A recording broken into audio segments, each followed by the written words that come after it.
নিজের সাথে নিজের বোঝাপড়া অনেক দরকার। আপনারা নিজের সাথে নিজে কথা বলেন না?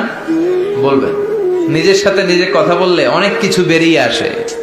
আপনি আপনার মনকে জিজ্ঞেস করবেন, মন আপনারে ঠকাবে না। আপনার বিবেকটা আল্লাহর দেয়া অনেক বড় আদালত। এই আদালত কখনো আপনারে ঠকাবে না। চিল্লায় কোন ঠিক কিনা? কষ্ট যখন পাবেন, অসুস্থ যখন হবেন, ওইখানেও আনন্দ করবেন, কারণ সামনে আরাম আসতেছে। সুবহানাল্লাহ পড়েন। মুমিনের হারাবার কিছু নাই, দুঃখ পাওয়ার কিছু নাই।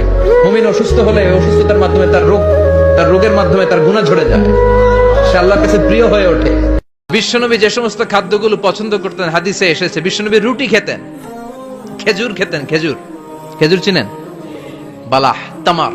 দুধ খেতেন, এই মধু খেতেন, জব খেতেন, বার্লি খেতেন, লাউ খেতেন, রুম্মান, ডালিম ফল, আনার ফল। আনার চিনেন? আনার, এই আনার খেতে পছন্দ করতেন বিশ্বনবী। মাশরুম খেতেন। মাশরুম চিনেন? ব্যাঙের ছাতার মতো। রেস্টুরেন্টে ইদানিং মাশরুমের স্যুপ পাওয়া যায়, এটা খাবেন। যাদের চোখের জ্যোতিতে সমস্যা, দৃষ্টিতে সমস্যা, খাবেন। হাদিসে এসেছে আল কামআতু মিনাল মান ওয়া মাউহা শিফাউন লিল আইন। মাশরুম হলো মান্না সালোয়ার মতো খাবার।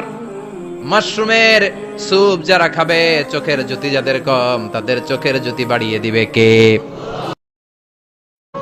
আপনি চিন্তা করবেন না, কারণ ফাইন্না মাআল উসরি ইসরা। Indeed with every hardship there is ease. প্রত্যেক কষ্টের পরেই আনন্দ আছে না নাই?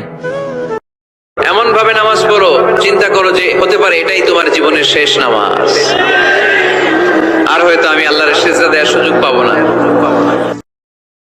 কত কিছু চাইলাম, পাইলাম না, হুজুর দিল না আল্লাহ, বলে না? আপনার সব দোয়া কবুল।